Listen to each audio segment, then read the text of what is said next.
quero convidar você a abrir a sua Bíblia no Evangelho de Mateus, no capítulo 5. Evangelho de Mateus, capítulo 5. E nós vamos ler apenas, por enquanto, um versículo. Eu estou expondo o Sermão do Monte. Faz alguns domingos que eu comecei a expor o Sermão do Monte. E isso tem trazido bastante alegria ao meu coração. Passar a semana meditando sobre esse sermão que Jesus pregou e que é tão importante para a vida da igreja, dos seus discípulos, daqueles que pertencem ao reino de Deus. Domingo passado, nós falamos sobre a bem-aventurança, uma qualidade que Deus valoriza em nós, que são virtudes do próprio Senhor Jesus, que precisam ser encontradas nos seus seguidores e que traz uma felicidade plena. Só são realmente felizes os bem-aventurados, porque eles experimentam uma alegria e uma felicidade em cumprir a vontade de Deus e os propósitos de Deus. Nós vimos a primeira bem-aventurança no versículo 3, que é humildade de espírito ou pobreza de espírito, que envolve a nossa condição e a completa consciência de que somos falidos espiritualmente e que necessitamos de uma intervenção divina. Hoje, nós vamos ler o versículo de número 4, que diz assim: Bem-aventurados os que choram, porque serão consolados. Bem-aventurados os que choram, porque eles serão consolados. Mais uma vez, eu gostaria de orar. Senhor, obrigado, porque expor a Tua palavra é um grande privilégio. Mas também, Senhor, é uma responsabilidade de comunicar os Teus ensinamentos de uma maneira que, ó Deus querido, sejamos fiéis à Tua palavra e ao significado único, ó Deus, do Teu ensinamento. Por isso, que o Teu Santo Espírito nos ilumine, tanto na exposição hoje à noite, como na igreja, em entender, em compreender este ensinamento que produz vida. Em nome de Jesus. Amém. Olha, irmãos, muitos ouvem este versículo ou citam este versículo para muitas circunstâncias da vida. Mas é fato que as bem-aventuranças não se tratam de questões externas, mas sim de requisitos espirituais. Jesus está falando de bem-aventuranças, de requisitos e valores que são espirituais na vida daqueles que o seguem. Por isso, eles não podem ser confundidos com fatores externos ou simplesmente humanos. No primeiro sermão, o sermão de introdução sobre as bem-aventuranças, eu lembrei que nenhuma dessas virtudes, nenhum desses pré-requisitos espirituais, eles são oriundos, eles provêm da natureza humana. Eles são influência, ação de Deus em nós. Por isso, é muito comum que as pessoas confundam as bem-aventuranças, e principalmente essa, sobre chorar, com fatores externos promovidos por demasiadas circunstâncias. Então, eu separei 3 lições que eu gostaria de destacar para os irmãos essa noite. A primeira delas é que as pessoas choram por muitas razões. Essa é uma frase que não é minha, ela é de um teólogo chamado William Hendrickson. Ele escreveu um comentário do Novo Testamento, do Evangelho de Mateus, inclusive, e ele usa essa expressão: as pessoas choram por muitas razões.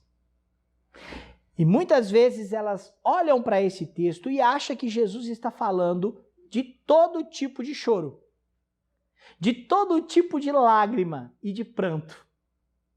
As pessoas choram por razões variadas. Choram pelo luto, pela perda de um ente querido. Elas choram por uma enfermidade que assola, que destrói a saúde, limita, que causa dor e separação. As pessoas choram por dor. elas choram por perdas materiais, elas também choram por desapontamentos relacionais, elas desencontros amorosos. Quem não chorou por estar apaixonado, né? Elas choram por orgulho ferido.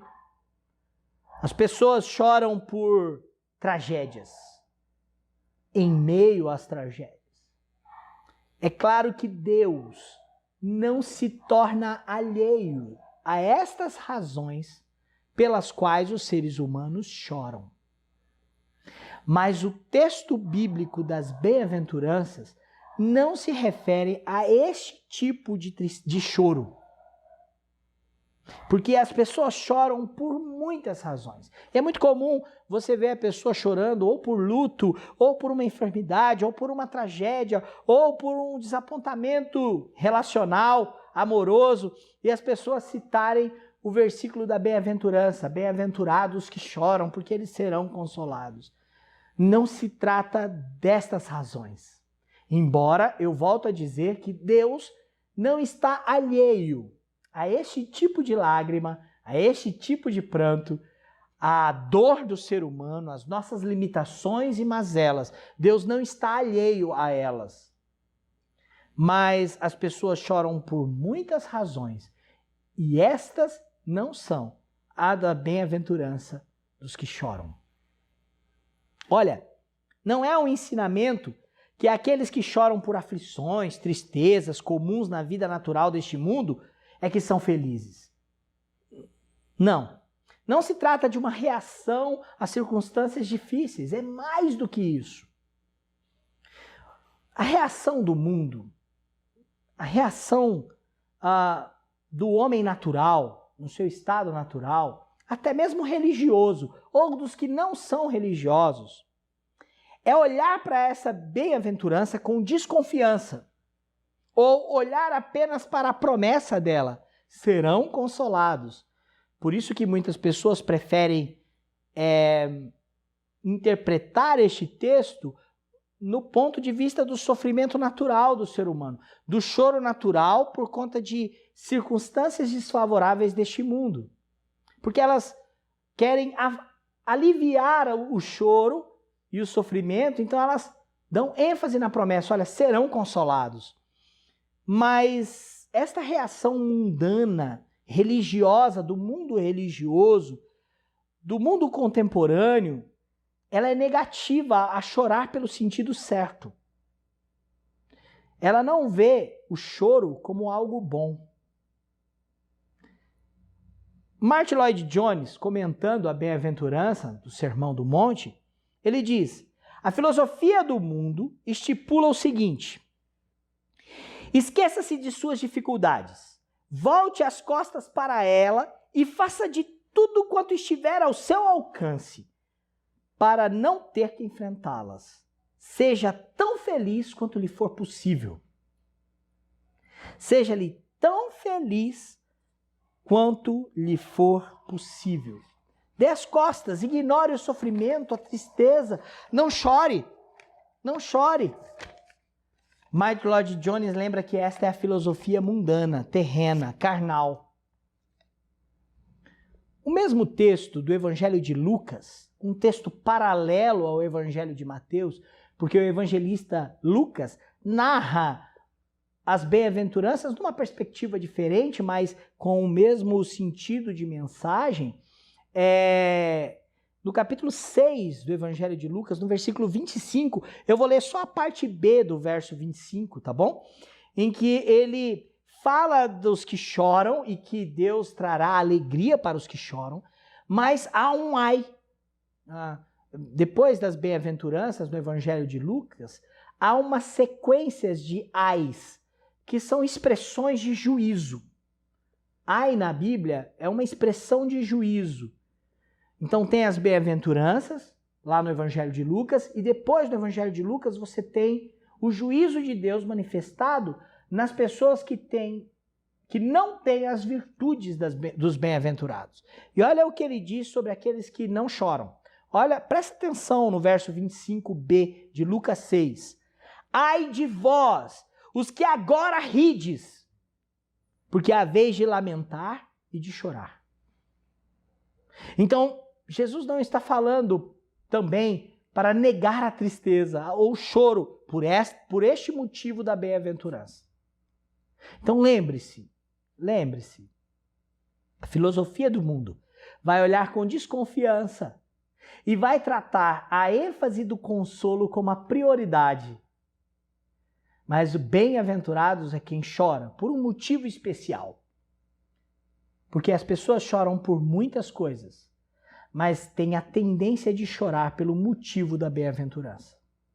A segunda lição que eu gostaria que você entendesse sobre esta bem-aventurança, a segunda bem-aventurança, é que esse choro narrado na bem-aventurança, ele é provocado por Deus. Ele é fruto da ação de Deus e até de Jesus Cristo na vida do discípulo. Olha, o choro dos bem-aventurados é fruto de uma tristeza e lamento que é provocado pelo próprio Deus. Bem-aventurados são plenamente felizes ou que têm uma felicidade porque cumprem os propósitos de Deus. É Deus quem provoca este choro na vida dos discípulos de Jesus, na vida da igreja, dos bem-aventurados. Ora, eu quero que você abra a sua Bíblia em 2 Coríntios, capítulo 7, do versículo 9 até o versículo 11. Eu vou ler até o versículo 11, a parte A, a primeira parte do versículo. 2 Coríntios, capítulo 7, de 9 a 11a. Diz assim a palavra do nosso Deus. Agora me alegro, não porque fostes contristados, mas porque fostes contristados para o arrependimento. Escute o que Paulo está escrevendo na sua segunda carta para uma igreja que foi exortada por ele, exortada por Deus, corrigida. Na primeira carta, se você ler a primeira carta, Paulo está exortando. Nessa segunda carta, Paulo também exorta, mas lembra e sente alegria, porque eles foram contristados, mas porque fostes contristados para arrependimento. Preste atenção nessa expressão. Pois fostes contristados segundo Deus, para que na vossa parte nenhum dano sofresseis. Olha o versículo 10. Porque a tristeza, segundo Deus, produz arrependimento para a salvação, que a ninguém traz pesar. Em outras traduções, a ninguém traz remorso, culpa. Mas a tristeza do mundo produz morte, produz perdição. Versículo 11, parte A. Porque quanto cuidado não produziu isto mesmo em vós que, segundo Deus, fostes contristados. Estas lágrimas, este choro pelos pecados que me leva em arrependimento, em lágrimas pela minha condição pecaminosa, ele é provocado por Deus. Meu irmão, se tem uma coisa que os discípulos autênticos de Jesus, aqueles que pertencem ao reino dos céus, como diz a bem-aventurança anterior, porque são humildes de espírito, mostram que estão falidos espiritualmente e que precisam de um Salvador, deles é o reino dos céus. Estes que pertencem ao reino dos céus são os que choram e os que lamentam e que são levados ao arrependimento pelos seus pecados. Eles se entristecem pela transgressão contra Deus. Ora, a explicação deste choro é um choro pelo pecado. É um lamento pelo um pecado contra Deus, que ofende o caráter santo de Deus. Hoje pela manhã, na escola dominical, falando sobre arrependimento, eu não citei esse texto bíblico, mas nós estávamos em 1 João e nós vimos que quem tem comunhão com Deus anda na luz, porque Deus é a luz. Desfruta do seu caráter. Não quer de maneira nenhuma andar nas trevas, porque é uma ofensa contra Deus. E a palavra de Deus exorta este seguidor de Jesus. Por isso, meu irmão, entenda que o choro é o choro de consciência, de lágrimas e de lamento pelas nossas transgressões contra o nosso bom Deus. E é mais do que isso. Também é um choro pela impiedade do mundo que não tem zelo por Deus. O discípulo de Jesus chora por ver a impiedade, por ver a injustiça deste mundo. Daqui a pouco eu quero convidar você a olhar para Jesus. Porque sim, esta é uma virtude dele. E embora Jesus seja sem pecado e não precisou chorar pelo seu pecado, Jesus chora pelos nossos, lamenta os nossos pecados. Eu quero convidar você para ver a coerência bíblica sobre a bem-aventurança do chorar diante de Deus. Tiago, capítulo 4, versículo 9. Em Tiago 4, versículo 9, Tiago diz assim: afligi-vos, lamentai e chorai, converta-se o vosso riso em pranto e a vossa alegria em tristeza. E você pode perguntar, pastor, como isso pode trazer bem-aventurança para mim? Porque o texto de Tiago nos convida a tirar o riso de autoconfiança, de que está tudo bem e entender que nós somos pecadores e que diante de Deus nos cabe lamentar as nossas culpas, a nossa transgressão e chorar pela nossa condição pecaminosa. Não estamos mais sobre o domínio do pecado, mas ainda experimentamos os seus efeitos. E isso deve afligir o nosso coração. Por isso, o desafio de Tiago 4, que é o mesmo capítulo onde, no versículo 4, Tiago diz: infiéis, não compreendeis que a amizade do mundo é inimizade contra Deus? Ele pede para que nós nos afligivos, lamentai e chorai. Porque quem chora pelos seus pecados tem um coração quebrantado diante de Deus. Eu ainda quero ler um outro texto, um texto do Antigo Testamento, Salmo 119. O Salmo 119 é um hino, um cântico dos filhos de Coré, que exalta a lei de Deus, que exalta os mandamentos do Senhor. E lá no versículo 136, é o maior capítulo, a maior perícope da Bíblia, o maior salmo também. Lá no versículo 136 do Salmo 119, nós lemos assim: torrentes de água nascem dos meus olhos, porque os homens não guardam a tua lei. Torrentes de águas nascem dos meus olhos, porque os homens não guardam a tua lei. Meu irmão, o choro pelos seus pecados contra Deus, mas também é um choro por causa da impiedade do mundo, que não tem zelo por Deus, não tem temor a Deus. Estes são os bem-aventurados. E este choro é provocado por Deus, é promovido por Deus, como diz 2 Coríntios 7, porque a tristeza, segundo Deus, produz arrependimento para a vida. A tristeza que Deus provoca em minha consciência dos meus pecados produz uma tristeza em que as lágrimas das minhas orações e dos meus olhos se voltam em arrependimento diante de Deus. Por isso, este choro é provocado pelo próprio Deus, pelo próprio Senhor Jesus e o Espírito Santo na vida dos seus seguidores. William Hendrickson comenta mais uma vez assim: o seu pranto, o seu choro está centrado em Deus e não no homem. Ele está se referindo ao bem-aventurado. O choro do bem-aventurado, o seu pranto, está centrado em Deus e não no homem. E por isso eu quero voltar ao ponto 1. Você entende porque não é qualquer tipo de choro? Você entende por que não é qualquer circunstância que nos faz chorar que se diz da bem-aventurança? As pessoas choram por muitas situações, mas nem sempre elas choram por causa dos seus pecados. Nem sempre elas choram por causa da impiedade. Por isso, o choro e o pranto do bem-aventurado está centrado em Deus e não no homem.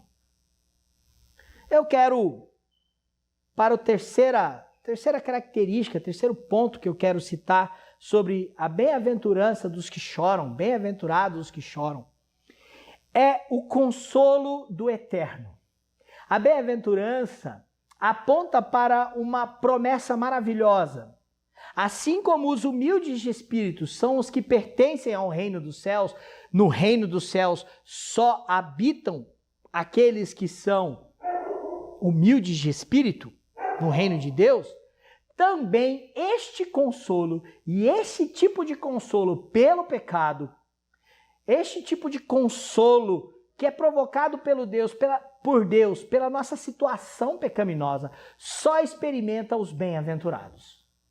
E é um consolo do eterno. E é um consolo eterno. Olha, o consolo é obra de Deus no bem-aventurado. É Ele quem consola o que chora. Não é obra do tempo. O tempo vai consolar o seu coração. O tempo vai passar e você vai... Isso pode funcionar para um coração desiludido. Isso pode passar para uma cura que venha numa enfermidade. Ou até mesmo pelo período do luto em que nós vivemos e até no apoio das pessoas que cercam ao nosso lado em circunstâncias difíceis. Mas o consolo sobre os que choram por causa desta bem-aventurança, que é um choro por conta do pecado, só Deus, só o Eterno pode fazer. Só Deus pode trazer esse consolo. Ele é uma obra de Deus, não é fruto dos esforços humanos, não é obra do tempo, é resultado dos méritos da obra de Cristo sobre os seus e os meus pecados. Sim, isso traz conforto, segurança e plena alegria. Eu quero ler com você 2 Coríntios capítulo 1, e eu faço questão que você abra a sua Bíblia lá. É um texto que vai do versículo 3 até o versículo de número 7. 1 Coríntios, capítulo 1, versículo 3, que diz assim, até o 7. Bendito seja o Deus e Pai de nosso Senhor Jesus Cristo, o Pai de misericórdias e Deus, presta atenção, de toda consolação. É Ele que nos conforta em toda a nossa tribulação, para podermos consolar os que estiverem em qualquer angústia, com a consolação com que nós mesmos somos contemplados por Deus. Consolação que somos contemplados por Deus. Ele está se referindo à igreja. Agora, olha só como que isso acontece e por meio de quem isso acontece. Versículo 5. Porque assim como os sofrimentos de Cristo se manifestam em grande medida em nosso favor, assim também a nossa consolação transborda por meio de Cristo. O versículo 5 é Cristo do começo ao fim. O meu e o seu consolo pelo nosso pecado, pela nossa transgressão, porque a Bíblia aponta o nosso erro e condena este pecado. Este consolo, estas lágrimas, elas estão em Cristo. Eu gosto de Apocalipse 5, quando João vê um livro que está selado e que ninguém é digno de abrir aquele livro. Então ele chora. Ele chora porque ninguém é digno de ouvir aquelas revelações, a provisão e a salvação de Deus que está ali naquele livro. João chora. Mas um anjo diz, ei, não chores mais. A raiz de Davi, o leão da tribo de Judá, é digno de abrir o livro, de executar o que está nele, de fazer acontecer o que está nele. Meu irmão e minha irmã, Em Cristo nós somos consolados das nossas mazelas espirituais, daquilo que ofendia a Deus e daquilo que nos leva diante de Deus em lágrimas e arrependimento. Sim, em Cristo, na obra e no seu sofrimento da cruz, nós experimentamos o consolo de Deus. Versículo de número 6. Mas se somos atribulados, é para o vosso conforto e salvação. Paulo está dizendo dele, olha, se por causa do evangelho, da pregação do evangelho, nós somos atribulados, é para que vocês sejam confortados, porque a pregação do evangelho de Cristo é para a salvação de pecadores, é sim para condenar o pecado em nós e nos levar ao choro da bem-aventurança, mas também para fazermos experimentar o consolo que só na obra e na pessoa de Cristo podemos ter. Ainda o versículo 6. Se somos confortados, é também para o vosso conforto, o qual se torna eficaz, suportando vós com paciência os mesmos sofrimentos que nós também padecemos. A nossa esperança a respeito de vós está firme, sabendo que, como sois participantes dos sofrimentos, assim o sereis na consolação. Estamos unidos com Cristo.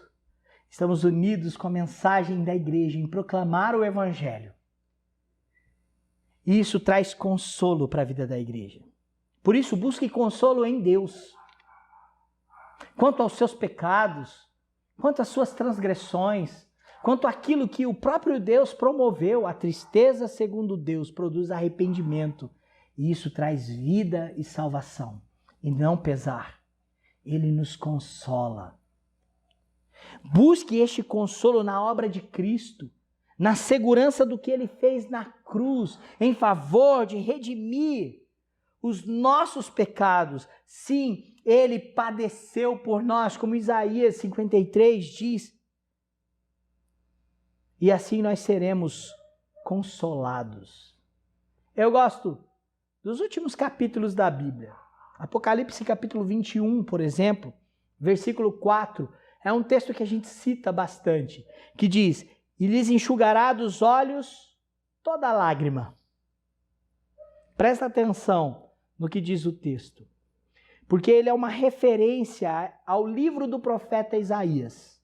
Este versículo é uma citação do Antigo Testamento. Está em Apocalipse e é uma citação de Isaías 25, versículo 8, sobre o Israel de Deus, sobre o povo de Deus. E o texto diz: e lhe enxugará dos olhos toda lágrima, e a morte já não existirá.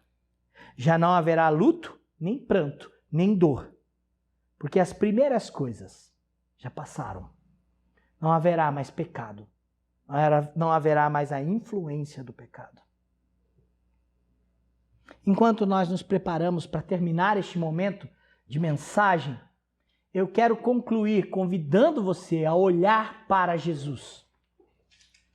Olha, que tenhamos a virtude do bem-aventurado. No primeiro sermão sobre a introdução das bem-aventuranças, eu lembrei que o bem-aventurado é Jesus. Que tenhamos a virtude de Cristo, o bem-aventurado, que mesmo sem pecado, por isso não chorou pelos seus pecados, chorou pelos meus. Ele lamentou por ele um dia, no Evangelho de João, capítulo 11, no versículo 35, Jesus parou à porta de uma sepultura, a sepultura de um amigo chamado Lázaro, e ele chorou, não porque Lázaro morreu, porque Jesus iria ressuscitá-lo, não é por isso, mas ele chorou por causa da morte causada pelo pecado. Um dia, o nosso Jesus, sim, o autor da nossa consolação, o consumador da nossa fé, um dia ele parou sobre a cidade de Jerusalém. Você vai encontrar esse texto no Evangelho de Lucas, capítulo 19, verso 41. Ele parou sobre Jerusalém e chorou. Chorou por aquela cidade que não reconheceria o Messias e a ação de Deus sobre ela. E por isso, Jerusalém experimentaria do juízo de Deus. Jesus chorou. E é nessa virtude dele que nós também choramos pelo pecado, pela influência do pecado, por este mundo que muitas vezes reage, impulsionado pela sua impiedade. Nós choramos, nós lamentamos, porque Jesus fez isso por nós. Nele consola os redimidos. Ele consola aqueles que ele salvou. E este consolo é eterno, porque ele enxugará dos seus olhos toda lágrima. E a morte já não existirá. Já não haverá luto, nem pranto, nem dor, porque as primeiras coisas já passaram. Quem está em Cristo pode experimentar deste consolo eterno hoje, porque quem está em Cristo é nova criação. As primeiras coisas passaram, tudo se fez novo. Tudo se fez novo. Que Deus conduza você nesse tipo de choro, pelos seus pecados, pela impiedade no mundo, como Jesus chorou por Jerusalém, como Jesus chorou pela morte e pela consequência do pecado na vida de pessoas a quem ele amava e que ele resgatou na cruz. Que ele te leve às lágrimas das bem-aventuranças, porque elas trazem consolo eterno. Vamos cantar Ei pessoal, quer continuar assistindo os nossos vídeos? Clique aqui e você vai ter acesso em outros vídeos. Mas também se inscreva no nosso canal, tá bom? Acione o sininho e compartilhe com outras pessoas.